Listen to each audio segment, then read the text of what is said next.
ಇದು ಮಾಡಿದ ಕಾರಣ ನನಗೇನು ಭಾವನ, ಈ ದೇಶ ಈ ರಾಷ್ಟ್ರ ಒಂದದ. ಪಂಡಿತ್ ನೆಹರು ದೇಶ ಸ್ವತಂತ್ರ ಆದ ನಂತರ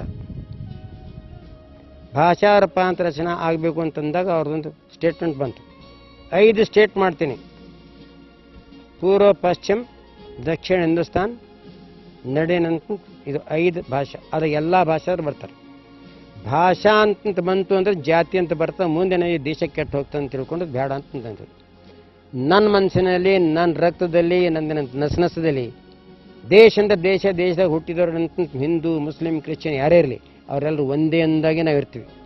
ಯಾಕಂದ್ರೆ ನಮ್ಮ ಇತಿಹಾಸ ಏನದ, ಈ ಇತಿಹಾಸದಾಗ ಈ ಚತುರ್ ಮಾಡಿದ ಕಾರಣ, ಬ್ರಾಹ್ಮಣ ಕ್ಷತ್ರಿಯ ವೈಶ್ಯ ಶೂದ್ರ ಅಂತ 4 ಭಾಗ ಮಾಡಿದ ಕಾರಣ ಇದು ಎಂದೂ ಒಂದಾಗಿಲ್ಲ. ಹೊರಗೇನವ್ರು ಬಂದವರು ಎಲ್ಲ ಜಾಯ್ ಮಾಡ್ಕೊಂಡ್ರು, ನಾವು ಗುಲಾಮ್ ಆದೆವು. ಮುಂದೆ ಈ ಪ್ರಕಾರ ಮತ್ತೆ ಗುಲಾಮ್ ಆಯ್ತು ಅಂತ ತಿಳ್ಕೊಂಡು ದಿಸ್ ಇಸ್ ದಿ ಇಂಟೆನ್ಷನ್. ನಾನು ಹವನು ರಿಪೋರ್ಟ್ ಬಂದು ಹೊರಗಾಕಿದ್ರು.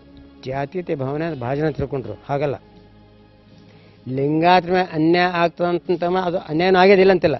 ಆದರೂ ನಂದು ವಿಚಾರ ಬಹಳ ದೂರ.